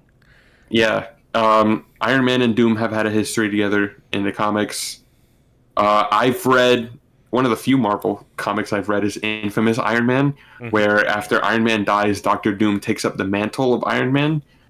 So he basically combines Stark's technology with his magic and his technology, and he just becomes this Doctor Doom Iron Man hybrid, and he's fucking unstoppable. But he's not a villain. He tries to be a good guy as Iron Man. and all the other heroes don't like it because I mean it's Doctor Doom. Totality. He's tried to kill them before, yeah. So they could do interesting stuff with it if they're playing with the Tony Stark variant. But if it's just Robert Downey Jr. as Victor Von Doom, I'm fine with that too, because also Doctor Doom wears a mask the entire time, and underneath the mask, his face is all disfigured and fucked up. So it's not like we're really going to see RDJ. We're probably going to hear him a lot. But we're not really going to see him very much, I don't think. I think RDJ has some serious range, right? And you mentioned that. Yeah. I think... Yeah, I have faith. It feels weird. It feels weird, but I'm good with the casting. I am open to have my mind changed, okay? Because, right, I remember you mentioned a casting decision that you wanted. You know what I'm talking about? Yes. My fan cast for Doctor Strange was Cillian Murphy. Fuck yeah.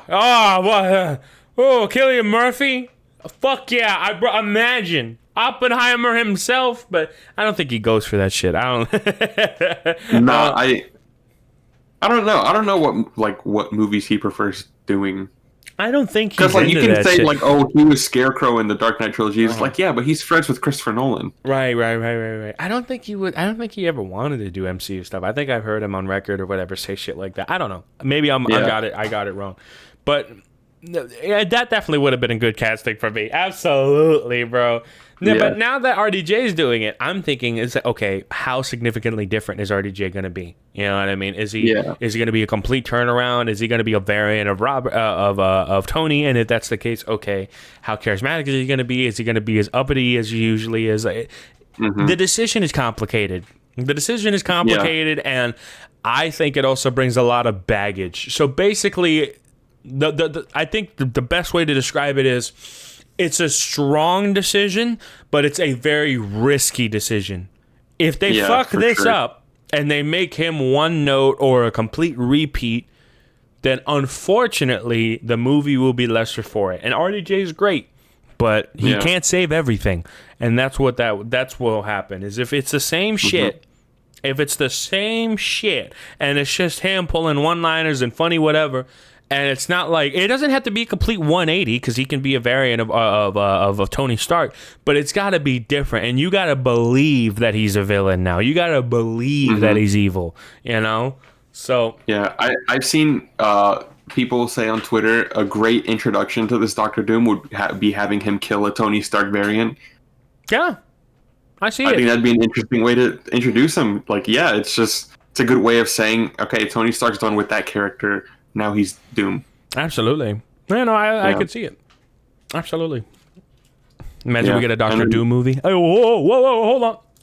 Doctor Doom solo movie. Yeah. I mean, if Avengers Doomsday is anything like Infinity War, Doom might be the protagonist of that movie, like Thanos was for Infinity War. Oh, shit. I would see that. I would see that too, because Doctor Doom is widely considered to be one of the greatest villains in like comic book history. Mm-hmm. And I don't know much about him aside from infamous Iron Man and then the movies. I am willing to be wowed, you know? Yeah, same. I hope it's good, man. I really do. And I've seen people complain. It's like, oh, but he's not Romani or Jewish like the character is. Who gives a shit? The character's from fucking Latveria, which is a fictional country, so who gives a... That's like saying, oh, an actor that plays Black Panther should be from Wakanda. That shit is fucking fake. Wakanda is not real. Right? Jesus Christ. It's like, for example... If somebody plays Martin Luther King, as long as he's black, I don't think it matters what denomination. You know what I'm saying? Like, he could be from fucking Uganda. It doesn't matter. He's black. It's okay. And it's the same thing with Robert Downey. Like, Dr. Doom's white. It is what it is. So he's going to play Robert Downey Jr. To be honest, I wouldn't mind a black Dr. Doom. That would be different. I could see that take, right? That would hit different. Yeah, but like it's like talking about an historical movie, right? It's like I said with MLK. If he was played by a white guy, it'd be fucking insulting. But if he's playing by a black guy, I don't care where the black guy's from. He's black. Who cares? You know what I mean? Because he's an actor. For example, Al Pacino in Scarface. Bro passed as a Cuban in my book. Okay, so hey, as long as he plays the role, I don't give a shit. You know what I mean? Shit. Now, if they got a natural born and bred Texan to play a Cubano, then no, I don't like that shit. Like, imagine Clint Eastwood playing fucking Tony Montana. No, that's not what we want. Weird. You know, that's a complete miscasting. But here, RDJ fits the profile. So people need to shut the fuck up with that shit. I also feel like when you relegate casting to like the specific like nationality and like religion of that character, not only are you limiting your casting choices by a lot, but also it's kind of defeating the purpose of being an actor. Yeah, being an actor, you're playing a character. You're not from that place, but you're playing a character that is from that place.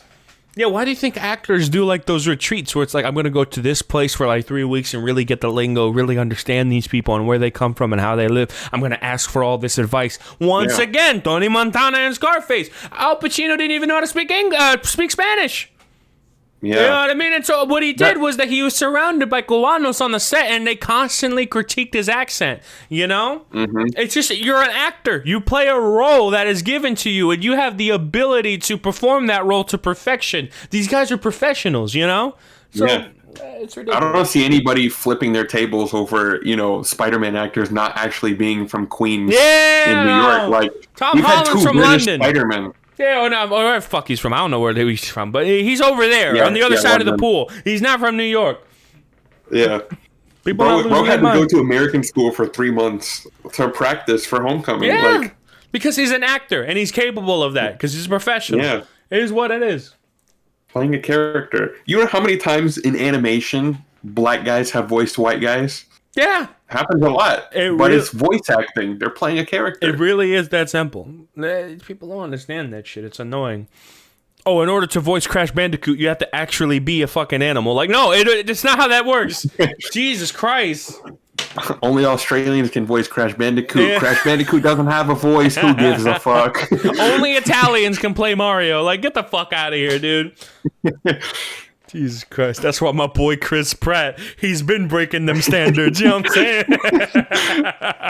Breaking new ground in the industry. Holmes is finna voice Miles Morales in the next movie. Let's go. Yeah. Chris Pratt Miles Morales would be funny as fuck. I'm not gonna lie. I want him to do his regular voice too. Not a single thing changed. Yeah. Same. Like, I just want him to sound like Emmett from the Lego Movie, but he looks like Miles Morales. Bro sounds like a 40-year-old man, but okay. yeah. Oh, man. Spider-Verse 3, make it happen. Yeah, I don't want to hear shit about RDJ, about how, he's not from there. He's not. Shut the fuck up with that. It's not legitimate. Doesn't even matter, because Latveria is a fictional country like Wakanda, and that's where Dr. Doom's from. So who gives a shit? Right. Yeah. People just need to understand that at the end of the day, who gives a fuck? You know what I mean? Elizabeth Olsen isn't Russian. She plays Scarlet Witch. Yeah, you know, here's the thing, Russian, right? It's not insulting. It's not insulting or any way offensive unless it's like an historical figure. You know what I mean? Yeah. It's like that Cleopatra show that everyone tried to convince everybody that Cleopatra was black. It's like, any evidence to support this? No. Even the Egyptians and like the historical people over in Egypt have banned this series because it's not historically accurate in any way. You know what I mean? It's like, okay, fair enough. And of course, it was Jada Pinkett Smith behind the helm on that one. That's funny. Anyway. I bet they were thinking Egypt is in Africa. Yeah. Africa has black people. Cleopatra was black. There you go. The entire boarding room claps. Oh, Jesus Christ. Yeah. So, but that's my thing. I'm like, unless it's like an historical figure, it's like where that kind of stuff can actually matter in some way. Besides that, like, who gives a shit about the casting? You know what I mean? Yeah. As long as the person who superhero movie. Yeah. I remember like seeing a thread of like the funniest shit, and they were like, for example, Muhammad Ali played by Mark Wahlberg. You know, it's like, because people were there was something that's like, it doesn't matter what role, what actor, whatever. If the actor can play the role, then who gives a shit, right? Yeah. And then people were constantly bringing up historical figures like MLK being played by Cillian Murphy. It's like, oh, what the fuck? One of my favorite memes is fucking Ryan Gosling is Barack Obama. Yeah. That shit doesn't make any sense. Oh, fucking Dwayne "The Rock" Johnson is Rosa Parks. Yeah. Oh man. Oh Jesus. It's so stupid. Oh. I ain't finna move. For some reason, I just started thinking about those fucking Cody Rhodes memes. Cody Raheem Rhodes. Yeah. Ended racism. He is black. N-word icon Cody Rhodes. Oh man, you gotta love it. It's amazing that WWE has a black world champion. It's just a picture of Cody Rhodes with the title. No, I love the memes where it's like Donald Trump got charged for felonies, has a baby mama that don't love him, all that shit. He really is the first black president. Oh man. The internet is a wild place. It really is, man. They were so quick with that Donald Trump shit. It's ridiculous how quick they were. Yeah. Like within literally 30 seconds, you're already seeing the fucking memes pouring out. It was crazy. Mm-hmm. Oh man, Twitter's something else. Yeah, for real. I noticed when I went to go see Deadpool in theaters, they played the Captain America trailer before. They took out the clip of Isaiah Bradley trying to assassinate the president. I mean, yeah. Yeah, they just skipped that part of the trailer, and it's like, damn. I mean, I get why, but like, even the boys had to put a disclaimer at the beginning of their season finale. You know what I mean? It's like, actually, we don't. They changed the name of the episode. Did they? Yeah, the original name of the episode was Assassination Run, but now if you go on Amazon Prime, the episode is just called Season 4 Finale. That's funny as fuck. Oh, man. I'd like to talk about the boys, but we're going to save that for another podcast because I'm circling the drain here. Indeed. But as far as I'm concerned, Loki, peak cinema. Guardians, peak cinema. Yeah. This was definitely... We talked about Batman last week, and we're talking about Marvel. Yeah. Great. It just makes sense.